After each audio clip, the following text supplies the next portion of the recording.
All right. Well, good evening and welcome to Fairfax County Public Schools Virtual Military Night. My name is Tisa Frederick. I am the Senior Career Experience Specialist in Instructional Services. I will be your moderator tonight for the ROTC breakout session.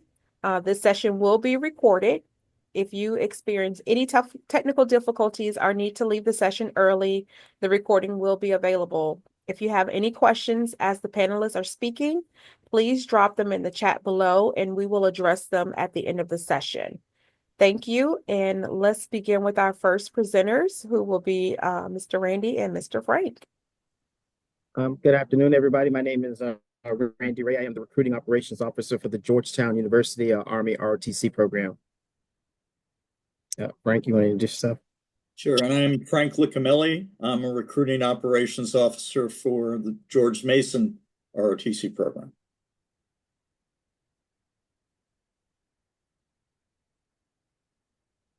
So hopefully everybody can see the slide presentation that's on the screen now. So this is a lot of information that's going to be entailed in this slide presentation, but I'm going to kind of go through the slides relatively quickly here. We're not going to have an opportunity to cover everything here tonight, but I will try to touch on some of the major key points that are before everybody. The main thing that I think the main takeaway that everybody kind of wants to get out of this session is if you're interested in joining the ROTC program, how can you go about applying for an ROTC scholarship? And so we're going to kind of dive into that really, really quickly here. The ROTC program, the Army ROTC program, is just a college-based program that's going to allow you the ability to take military science classes in conjunction with the classes that are going to be required for you to obtain your bachelor's degrees. And the scope and the goal here is that by the time you complete all of the requirements to complete your bachelor's degree, you will also complete your military science requirements, and that will allow you the ability to commission as an Army officer. At the back of on the back side of this briefing, I'm going to put up a slide that's going to have my phone number. So if you want a copy of the slide deck, if you just send me an email, I'll email you a copy of the entire slide deck that we're going to be going through today.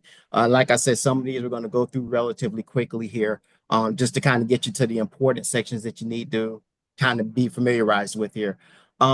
I would highly advise that if you're interested in joining any Army ROTC program, that you reach out to the recruiting operations officer at that particular program that you're interested in going to. So like I said earlier, I'm at Georgetown University. Mr. Liccamelli is at George Mason University, and Jake is at Virginia Military Institute as well. So again, if you're interested in any of those programs, reach out to those universities and you can talk to the recruiting operations officers that are there.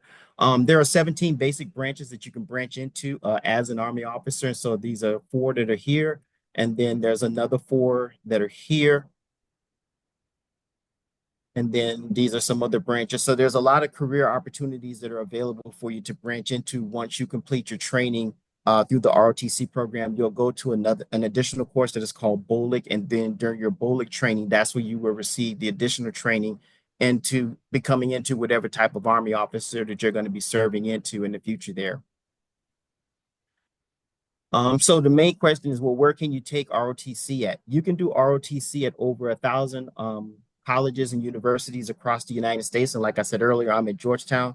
Mr. Liccamelli is at George Mason University. We got VMI here, but you can do ROTC at any college or at over 1,000 colleges or universities. If you scan the QRC code, it'll open up a link to the goarmy.com website, which will let you see all of the colleges and universities where you can do ROTC at as well.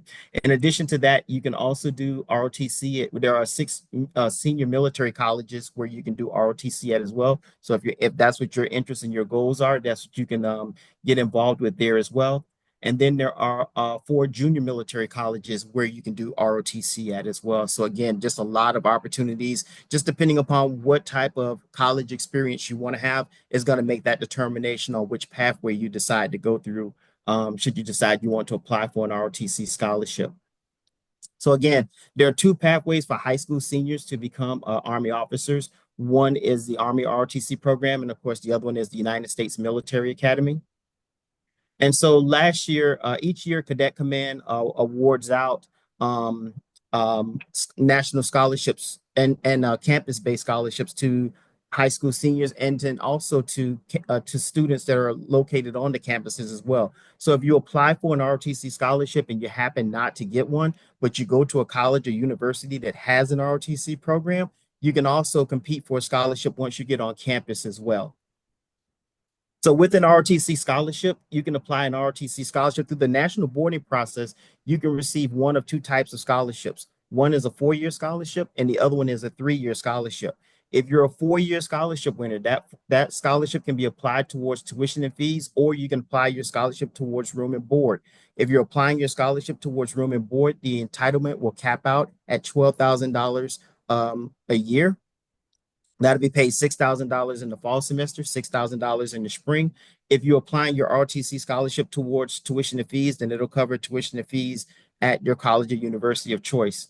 You will also receive a $1,200 annual book stipend. That's going to be paid in two payments, $600 in the fall semester, $600 in the spring. With an ROTC scholarship, you'll also receive a cadet monthly stipend of $420 a month, and that'll be paid during the academic year. If you happen to be a nursing student, you will receive a one-time payment of $650, and that'll be utilized for specialty equipment for your specific course. So if you're required to purchase stethoscopes and scrubs and things along that nature, that's what that one-time payment will be for. If you receive a 3-year AD scholarship, now there's two types of scholarships here, the 4-year scholarship and the 3-year AD. If you receive a 3-year AD scholarship during your freshman year, you have to be fully involved in participating in the ROTC program. At the conclusion of your freshman year, you have to have a semester and a cumulative GPA of 2.5 or greater. And then at the start of your sophomore year, you must be medically qualified, able to pass the Army Combat Fitness Test, and you must meet the height and weight requirements. And if you're able to do that, then your scholarship will start day one of your sophomore year, and it will cover your sophomore, junior, and senior years while you're in the ROTC program.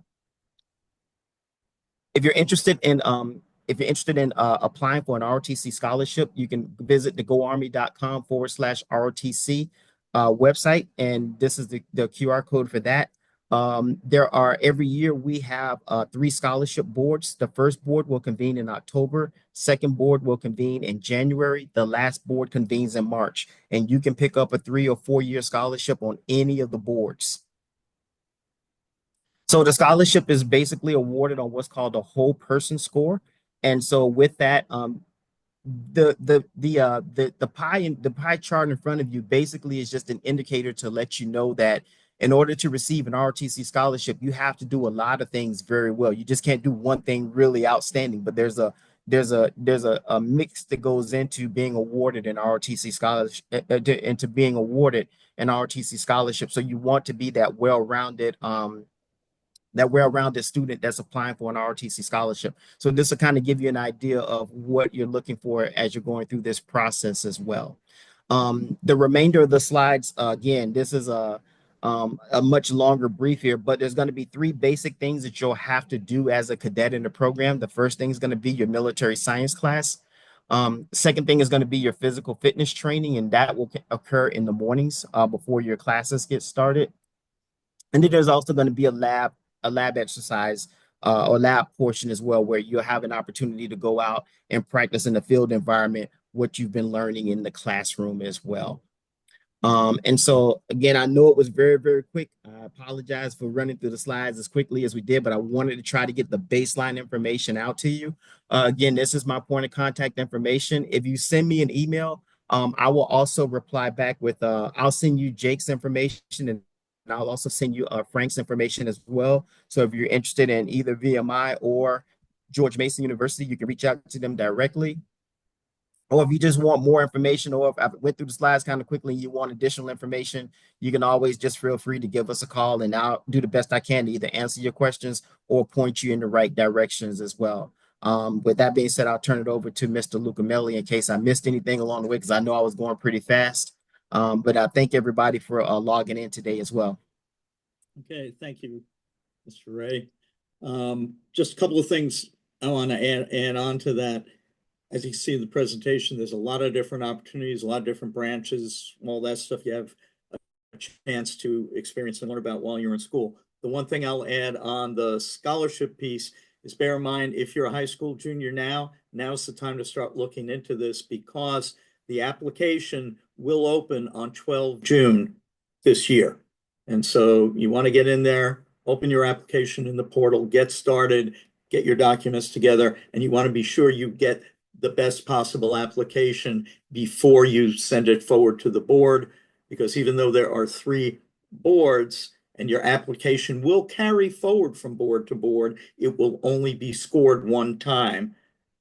So it's important that you get it right the first time. One of the key things on that is be sure you have to have, even though your college may not require you to have an SAT score, for the ROTC scholarship, you must have an SAT or ACT score. And I highly recommend you take it more than once because we do super score it, giving you the benefit of the higher scores you get in each of the separate sections.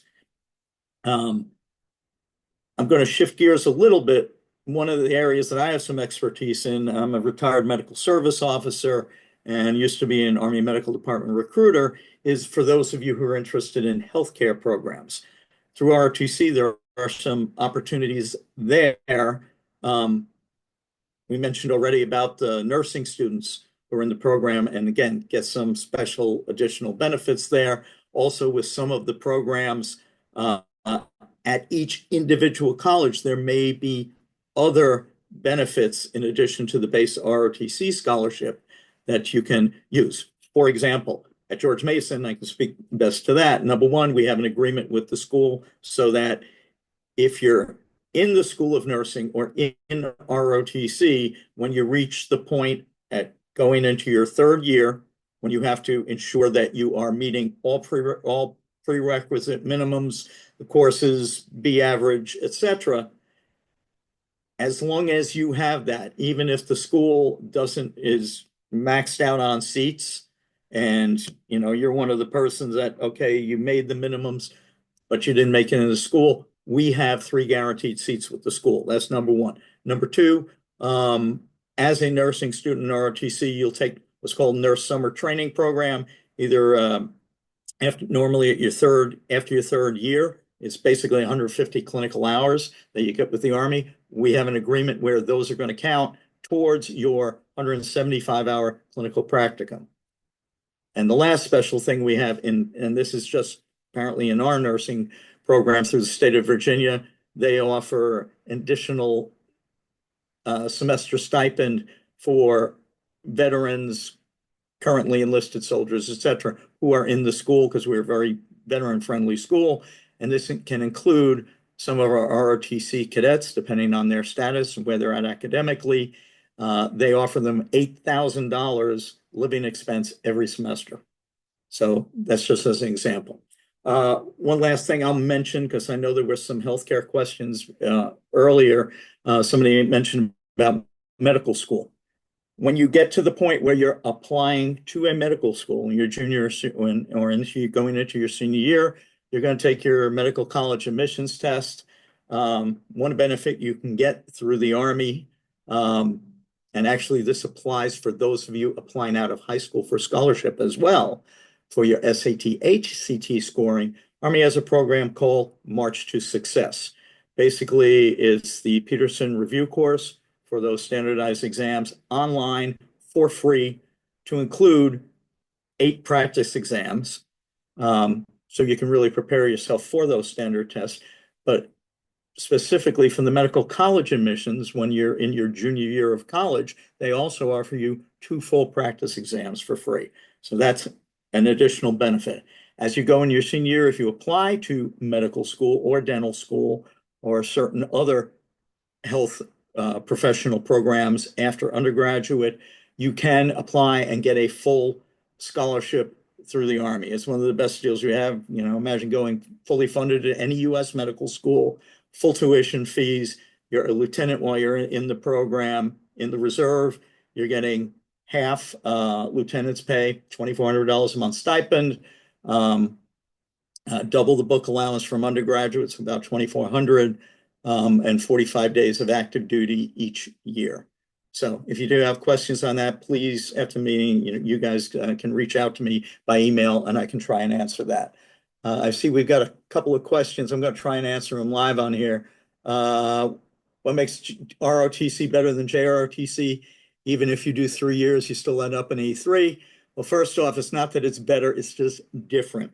Senior ROTC is designed to lead you to become a commissioned officer by the time you graduate. Let me see another one here. As a junior right now, what can I do at this moment to enhance my ROTC application? Good question. One of the things, I'm sure Mr. Ray can add in on this. Number one, you want to be a fully engaged student. Are you a varsity athlete? Are you a team captain? Are you involved in clubs, and leadership positions there? To include in your community, in your church, service organizations, you're in scouting. Have you been selected in your junior year to go to girls' state or boys' state in your particular area? A lot of different things. We want to look at that. Somebody earlier on in the first session asked about critical languages.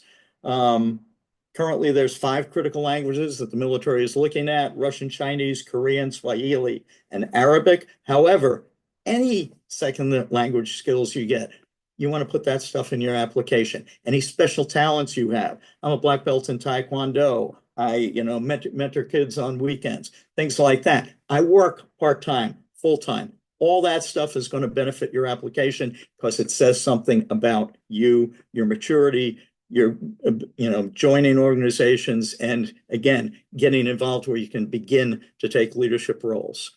Last question. I think it's the last one I'm seeing on there. Hold on. Oh, there's 2 more. Interest in becoming a JAG.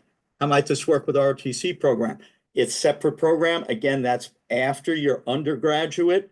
You can do ROTC and then request an educational delay to go into law school. However, I will tell you this, getting into judge advocate is a separate selection process, highly selective, and there's no guarantee you will be selected as a JAG officer. So I caveat that just so you understand, but there is a path to get there. What routes are there in the military ROTC for those who want to be in the legal, well, I guess we just have to say in the legal field, like a lawyer? Again, same answer to that. And unless Mr. Ray has something, I guess we can turn it over to the next folks. Sorry, Frank, just real quick to add on the lawyer thing. In the Navy, ROTC, there is no pathway to becoming a lawyer right out of college. There's different paths you can eventually, but there is no direct path into the JAG Corps through Navy ROTC. Right, and just to be sure I understand, that's the same thing with Army ROTC. It's not a direct path. If you're accepted into law school, as you're completing ROTC, you must request an educational delay in order to attend law school. But then even if you do that, again, because it's separate, there is no guarantee that you'll be accepted into JAG. And if you're not, then you default back to your original ROTC branch that you've been selected for. We don't offer that either. No. Okay, thank you. Thank you so much. We're going to have Jake present next on behalf of VMI. All right, thank you very much. Good evening, everybody. My name is Jake Sakarik. I am a graduate from the class of 2023 at Virginia Military Institute, and I am currently a regional recruiter for VMI, and my territory is typically the Hampton Roads region, but they do send me out to travel a bit and just, go across the country talking about VMI.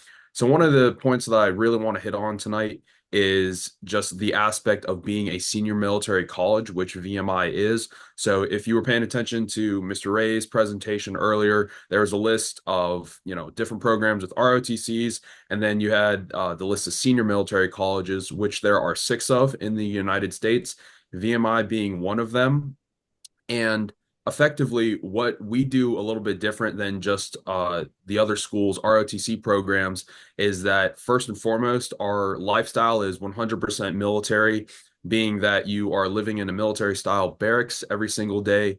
You are going to different formations, there we go, senior military colleges. You have a very regimented schedule that includes your academic times, your military training times, as well as the fact that you're wearing a uniform every single day. And it's everything put together where you're living the military lifestyle while you're not technically in the military, but you are effectively doing ROTC at the same time. So it's sort of like a two-in-one process if you're not familiar with how those works. And a lot of people will compare us to the Federal Service Academies, but we are different in the sense that the Federal Service Academies, other than just us having all 6 ROTC branches, and the Federal Service Academies, you can only go Air Force from Air Force Academy or Army, or West Point, you can go into the Army. We do not have the ability to offer that free tuition just because we have students that are looking to go into the military. But with that, you can apply those national ROTC scholarships from any of the branches over to us, just as the gentlemen before me were talking about in that sense. But as for the school itself, VMI is located in Lexington, Virginia, which is just about 2.5 hours from the state capital. And then it's right down Interstate 81, population of about 1,500, 1,600 cadets. Which we see as relatively small compared to the other service academies and senior military colleges, which will give you the nice kind of quality over quantity factor in terms of your education, with an average class size of about 10 to 12 students per class. And we do offer 14 different majors, which is a smaller list than a lot of other colleges. But I like to say it makes it easy to choose from in that regard. We got a wide sense of STEM majors as well as liberal arts majors, which in recent years we have been highly regarded as one of the top public liberal arts colleges for those majors. So you can explore a lot of different academic opportunities with us. And at the same time, you can be taking whichever ROTC branch that you want to take. And the one key factor that I also want to distinguish between us and the academies is that we do not require our students to go into the military upon graduation. In fact, it's only about half of our students that do choose the commissioning route. So out of those who do choose the commissioning route, half of them are going into the Army, and then the other half are split almost evenly between the rest of the services. And I will note that does include Space Force ROTC, which is under our Air Force Department, as well as a Coast Guard auxiliary program, which we are one of the only schools in the country to have one of those. So typically the other routes to becoming a Coast Guard officer is the Coast Guard Academy, or like Coast Guard OCS if you just have a degree in general. But we do offer a program that can allow you a direct commission from VMI.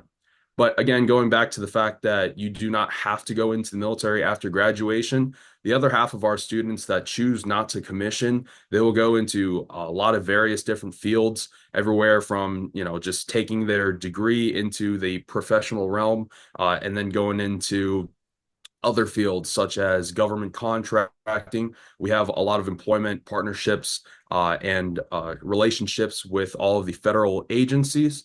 We often have cadets going into law enforcement as well. So the bottom line is there is a plethora of opportunity that you can have from VMI, whether it is the military track and you want to take an ROTC scholarship, or I should say apply an ROTC scholarship to your tuition at VMI, or you can apply for our merit scholarships as well, and get school paid for that way, and then go off into the regular world, so to speak, in that regard. But really, the other thing, not to make this too long or too short, but what we are looking for in good candidates, and this goes for all the schools that are here as well, but we are looking for the scholar, the athlete, and the leader. That is, a common trend with all the military ROTC programs. But just to further elaborate, obviously academics are going to want to be strong. We're looking for competitive is going to be 3.5 GPA. For the athletics, if you're on a school sports team, a recreational sports team, if you're the type that likes to run, likes to work out, that sort of thing, that's always good to mention in applications. And then for the leadership opportunities, if you are the captain of a sports team, of a club, of any other volunteer organization that you do outside of school, that's always good to have. So when you put all three of those aspects together, it does make for a very well-rounded applicant, which is exactly what VMI and the rest of these schools are looking for. But I'll just end it with the bottom line here is VMI, we are a full-blown military institute, and we like to call ourselves not an ordinary college. That's on all our marketing material, but it is very true, and that's coming from the perspective of a guy who chose not to commission from VMI, but thinks it's so valuable to the point where I willingly took a job here to try to convince other high school students to do the same, no matter which route you go to. So thank you for having me this evening. Thank you for joining us, Jake. And now we'll have Sarah present on behalf of UVA.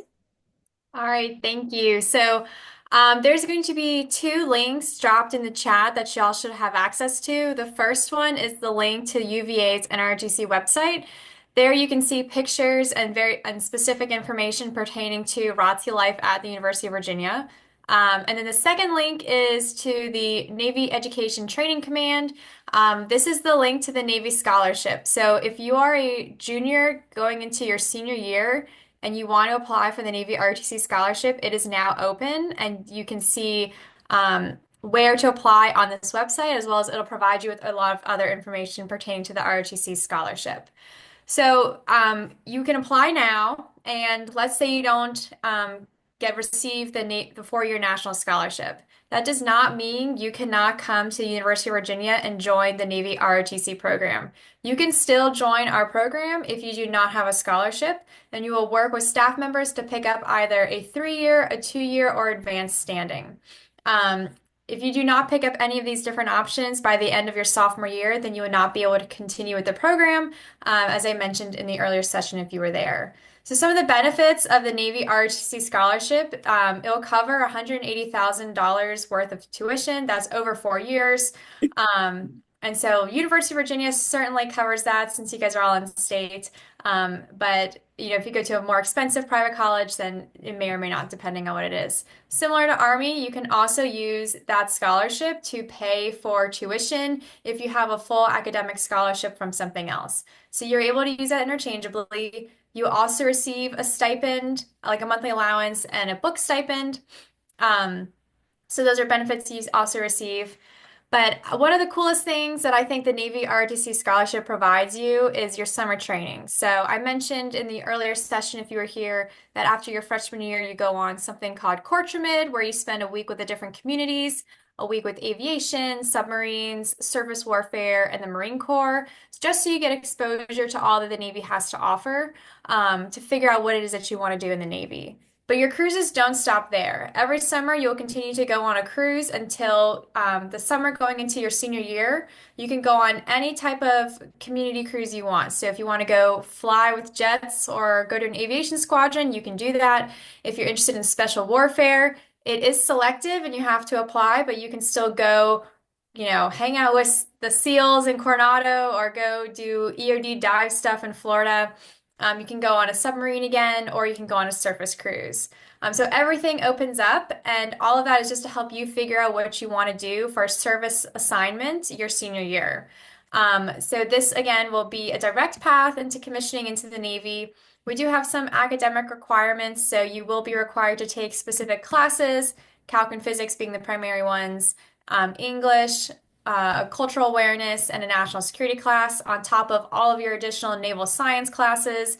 But this isn't, it sounds like a lot, but it's really not, because a lot of these classes, specifically the required classes, typically are part of your major requirements anyways. But that's kind of just Navy ROTC in a nutshell.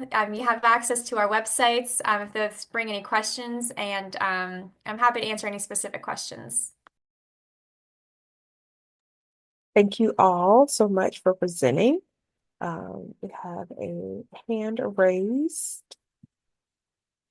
Let's see, one of our attendees, Unified Services. And I will open up to allow you to ask your question.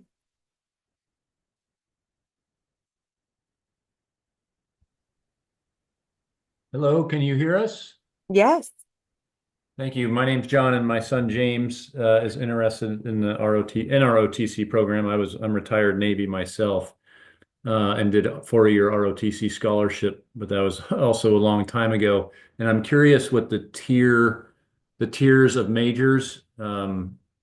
James is not particularly interested in engineering or STEM, and I certainly had roommates that were liberal arts majors, and I guess those are all tier 3. And so I'm curious, can you speak to, how does the major work? If you go into ROTC, do you have to have a major picked out as a 4-year applicant, or can you be undecided? Are there more or fewer tier 3 scholarships available, etc.? Thank you. Yeah, so when you start the application, it's going to ask for what your intended major is. So you will have to state specifically what it is that you want to major in. If it's tier 3, that's fine.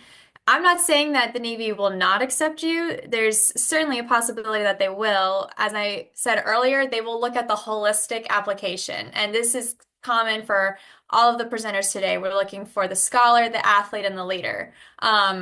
It's not going to be a huge hit. It's just, it's not primarily what the Navy's looking for, but that doesn't mean that you won't be able to be competitive for the scholarship itself. Thank you very much.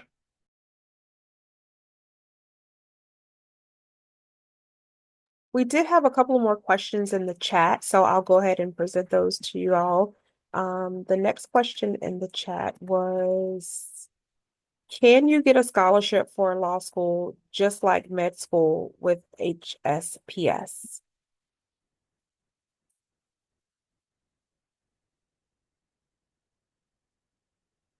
So the Navy has a new medical school scholarship. It's brand new. I don't have all the specific details of it because it literally just came out a few months ago. But you should be able to see it when you are going to apply for the Navy ROTC scholarship. You have to have everything in by December 31st of this year. And as I understand it, that program is to help put you on a pathway specifically for the medical school process. The next question was, what trips does ROTC cadets go to the JRTC that's different from each other? Okay, let's see. What trips does ROTC cadets go to the JRTC go that's different from each other? I'm not quite sure what that person was trying to say.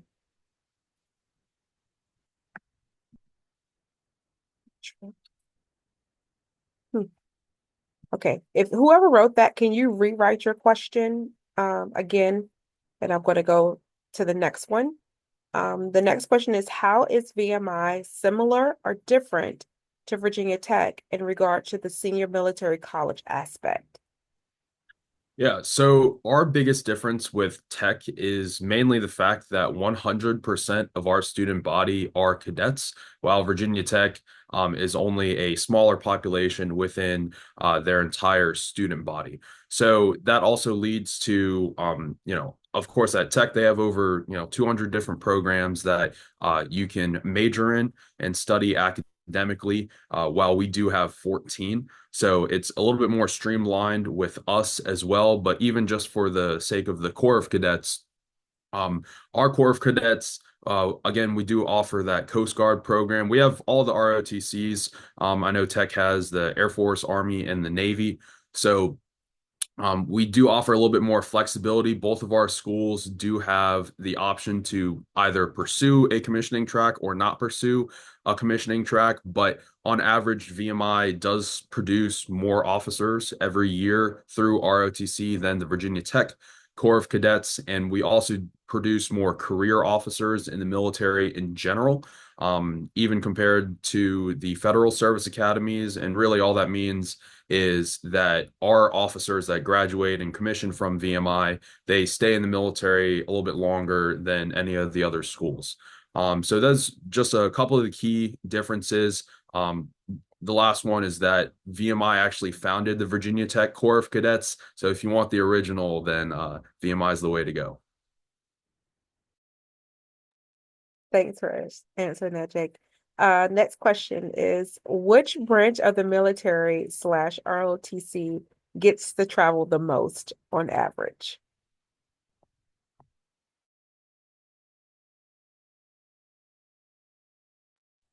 Travel where? Like, I So I'll speak from my personal experience. When I was in college in the Navy ROTC program, I got sent on summer training to Hawaii, and then I sailed a ship from Hawaii to San Diego.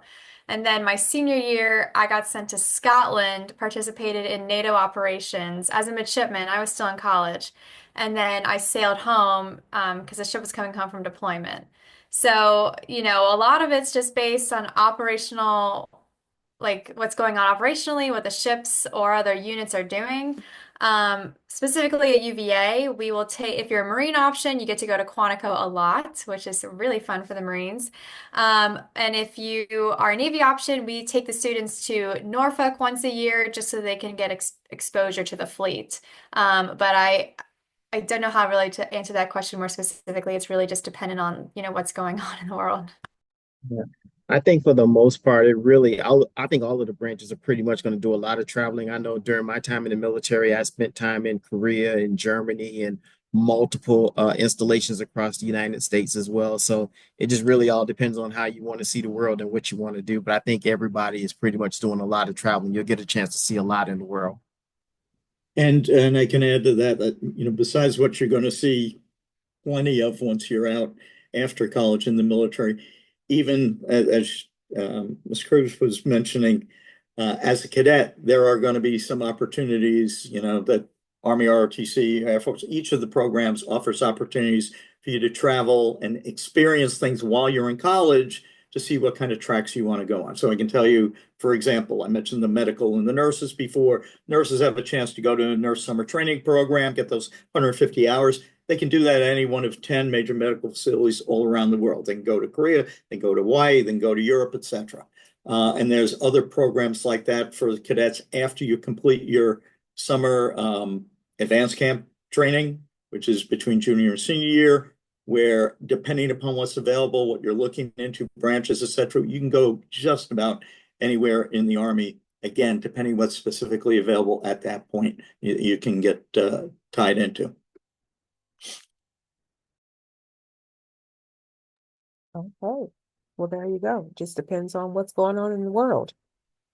Another question is, what trips does ROTC cadets go that JROTC, I guess that's the difference, as opposed if there was a student that was ROTC, what's something different that they get to do that's different from JROTC in high school?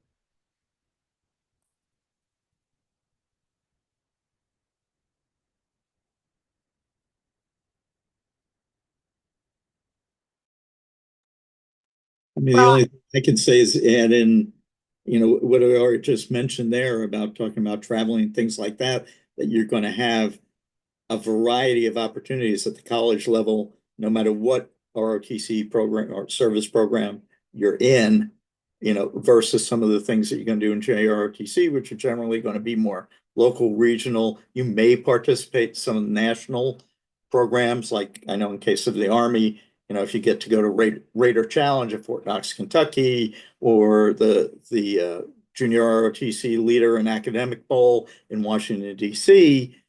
But again, you're kind of in a different space when you're in college, and there's going to be a whole variety of different opportunities. Programs themselves will have trips as well. For example, one of the requirements is that you do a battlefield staff ride while you're in college. So they may go to Gettysburg, they can go to wherever locally. So there's, again, it's going to vary from place to place, but lots of different opportunities.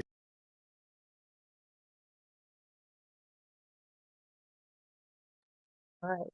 We did get a couple of questions about uh, Air Force ROTC. Unfortunately, we were unable to secure someone to present on behalf of the Air Force Academy. However, Sarah, in her great resources, was able to secure us a link for the Air Force ROTC program with UVA. So you can click on that link to read a little bit more about the ROTC program pertaining to UVA. I did see someone with a raised hand. Go back to our list so I can allow you to speak. And there we go. You should be able to unmute yourself to speak now. For A. Saxony. with your hand Hi. raised. There you go. Hi. Thank you. This question is from Ms. Cruz. My daughter is a freshman in high school right now. She's doing the ROTC and she really loves it. Um, we're vertically challenged, so we are short people. She's 4'11". Is that something that, and she wants to be a physician. So um, is that something that would be, can you talk a little bit more about it, or what if that she needs to do something? She's really into science and math, and she's in robotics team, and she's a black belt in Taekwondo, but she's skinny and tiny. The only community that I know for sure has high minimum requirements is the aviation community, and that's just because if you have to eject out of a plane, there's some like issues with that. But I think she's over the minimum, if she's interested in aviation, and she'd be great on a submarine because it's really tight and confined if she's interested in that. But uh, in terms like the Dogmer process, which is like the medical exams that everyone in the military has to go through, I think is for initial entry is roughly the same for all services. But I don't think height will be an issue for physicians specifically. Okay, can you talk a little bit more about um, the the pathways to um, be a physician? We are high school freshmen, so we are just starting this process of understanding what we want to do. Can you talk a little bit more about what would you recommend somebody just starting off from scratch like this at this point?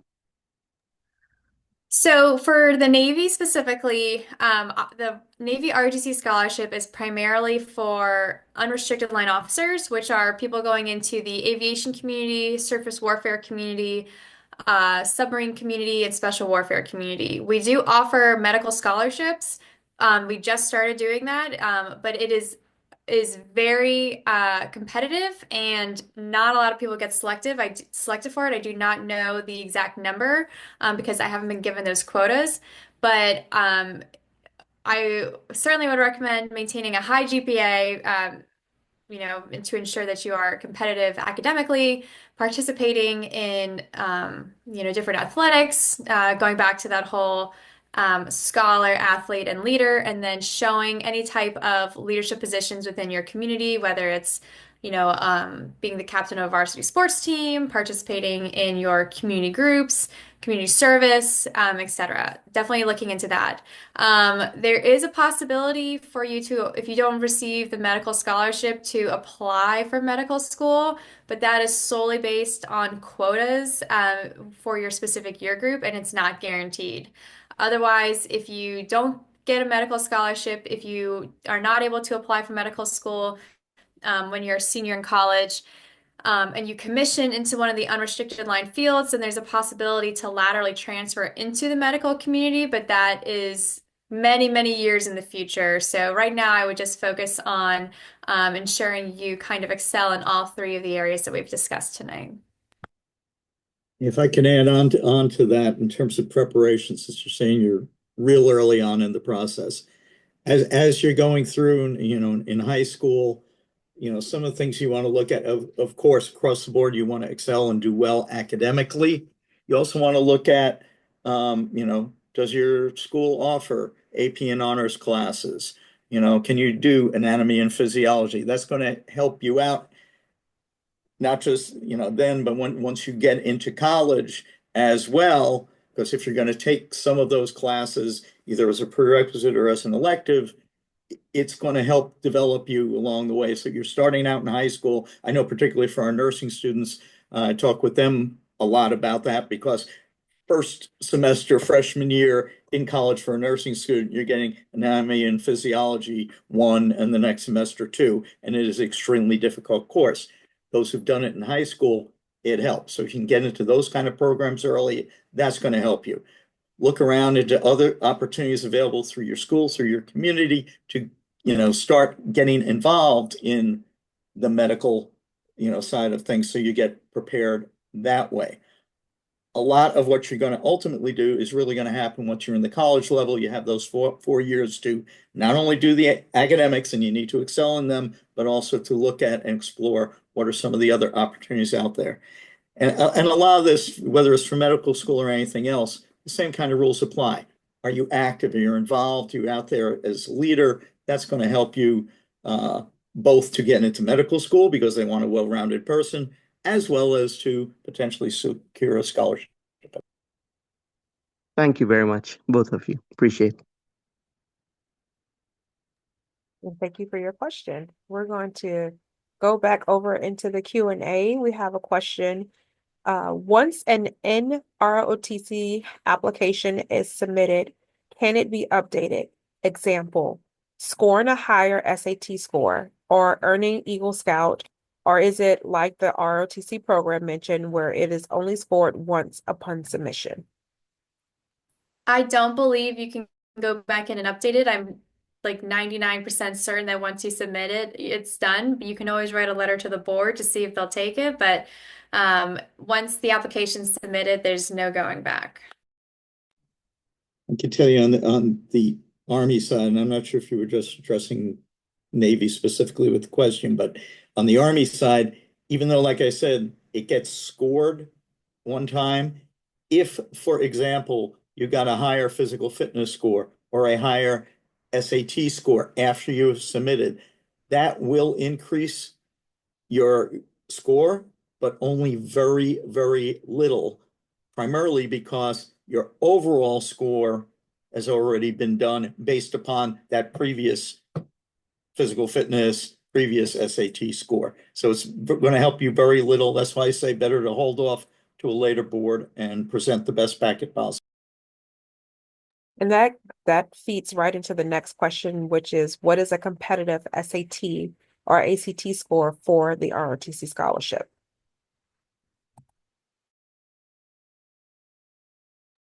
Yeah, so when it comes to the ACT or SATs, there used to be a minimum score for both, but there's no longer a minimum score. So now when you're taking those standardized tests, you want to do the very best you can because of course the higher your score, the more points you're going to be awarded in each of those categories as well. Now, I do have a quick question because the ACT is about to change their formatting where they're going to allow students to take the ACT minus the science component. So wondering for your ROTC programs, for those students who are submitting those new ACT scores, are you going to require them to take that science portion of the ACT? Or if that's something still conversation that's in talk? Those are not conversations that I'm involved with. That's probably more of a policy decision that is held way higher up than where I'm at. Yeah, I think for us, as long as there's still going to be a composite score at the end, and I think that's what we're mostly utilizing for that determination as well. Good to know. Someone asked, could you speak a bit more on opportunities in the Navy for linguist students interested in the languages?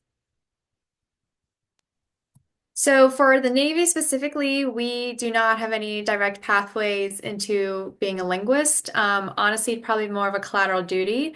So like for example, we had sailors who were proficient in Chinese who, while we were in the Indo-Pacific, could help translate if we ever needed them to. And so if you have a specific language that there's a test you have to take, if you score a certain level, you can get additional pay for having that, but there's no specific career field within the Navy where you are a linguist.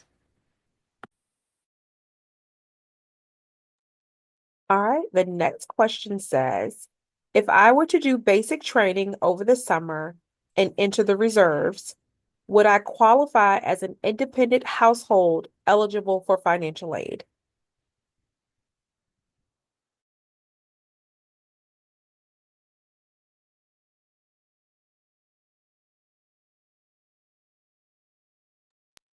I'm not quite, I was going to say, I'm not quite sure what they mean by as an independent household, but if you complete basic training, you're going to qualify for certain educational benefits. So for example, I mean, if you're in the reserve, right off the bat, you're going to qualify for $4,500 a year federal tuition assistance.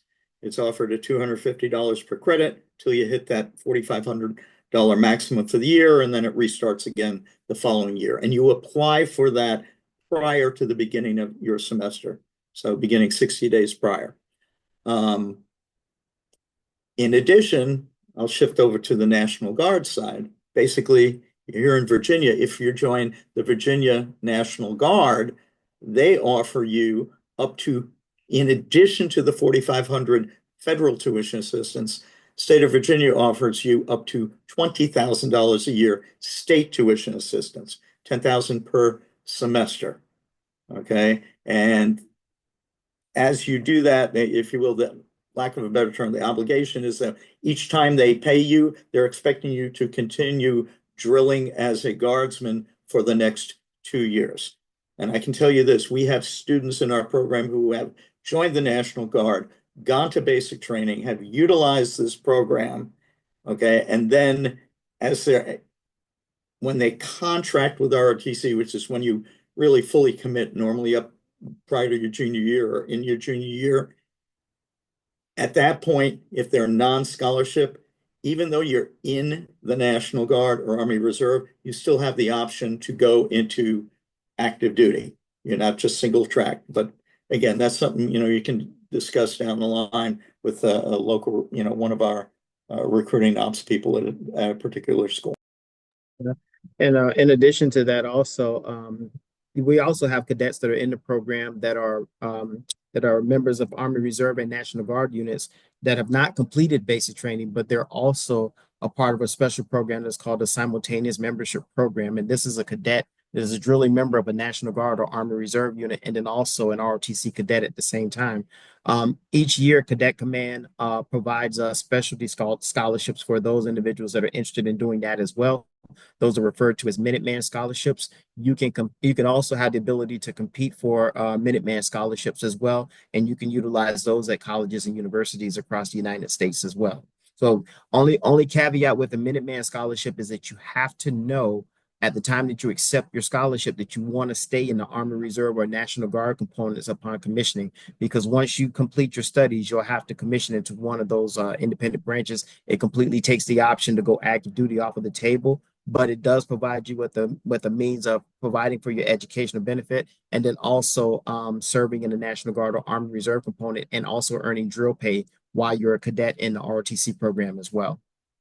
And again, that's something that if you're interested in getting information about that, would highly recommend that you contact the recruiting operations officer at whichever university that you're thinking about going to as well. And just to add on to that, that is something, like you said, there's scholarships available later. Minuteman is also available to you coming out of high school. This is a separate scholarship process from what everybody considers the regular national process, and you do need to get a nomination to get that. All right, thank you all. Next question. Daughter is interested in ROTC. How male dominated do ROTC programs tend to be? This is a concern of mine. I'll answer this one because my fellow panelists have answered the last couple, but all the other schools are probably marginally different, but on average, each ROTC unit mirrors the military as a whole, which is about 86% male, 14% female. And VMI is the same way as well. And all of our ROTCs mirror that as well. But again, it could be slightly off by a percentage or two, depending on which school you're at. I can add on to that I know that, I spent 10 years working at West Point. Up there, it was on average 22 to 23%. I can tell you our ROTC unit, we're higher than that. We vary between 25 and 30% female. And it looks like our last question we have is, how high do you have to score on your ASVAB test? Yeah, so for participation in the ROTC program, the ASVAB test is actually not a requirement unless you're trying to do unless you're trying to become an S&P cadet. So when you're thinking in terms of ASVAB is normally ASVAB Armed Services Vocational Aptitude Battery. That's basically a test that's going to be utilized if you're looking at trying to enlist into the military. And so each of the services are going to have different entrance scores if you're looking at trying to enlist and going into the military. I'm not sure what the Navy and the Air Force is. I know the Army is a minimum of a 31. You have to have a minimum of a score of a 31 in order to enter the Army. So I'm not sure what the other services are. They vary as you're going across the boards there.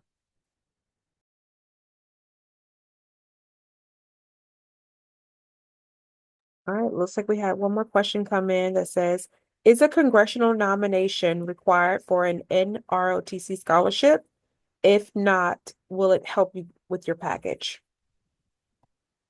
Then no, you do not need a congressional nomination. That is only for the Naval Academy, and I believe for well, you definitely need it for West Point too. And, well, really all the service academies. I don't know where in the scholarship application you would add that. You do have to do a scholarship interview. Once you complete your application and you submit it to be completed, that's when your recruiter will help you set up an interview with one of the commanding officers at the NRTC units that you're applying to. And then that's what really matters, because that's your time to really speak to someone who will have an impact on your application, because the interview can recommend a variety of different things. For the scholarships, would we have to apply for them out of high school or when we enter college? And do we have to commit to a military career for the scholarships? So for the Navy scholarship, the link is in the chat. It is open now. I highly recommend you apply now if you're a rising senior, so junior now. But like I said earlier, you do not need to have a scholarship to be able to join the Navy ROTC program. The minimum commitment is 5 years active duty service with 2 years reservist, so 7 years in total if you get the 4-year national scholarship. But that's also dependent on what community you go into. So if you become a pilot or a naval flight officer, your commitment is 10 to 8 years respectively.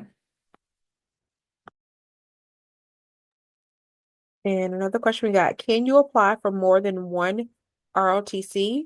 For example, apply for Navy as well as Coast Guard and Air Force. Absolutely. And in fact, you should, if you're Yeah, applying for definitely RTC scholarships, if you don't have a particular preference, I recommend you apply to more, because, there's more opportunity for you as long as you're open to that. And to mention, and actually I got to go back to what that previous question was. Yeah, I was going to answer the other question, Yeah. but then it disappeared on me as well. Yeah. What was the question in reference to? It was committing to a military career.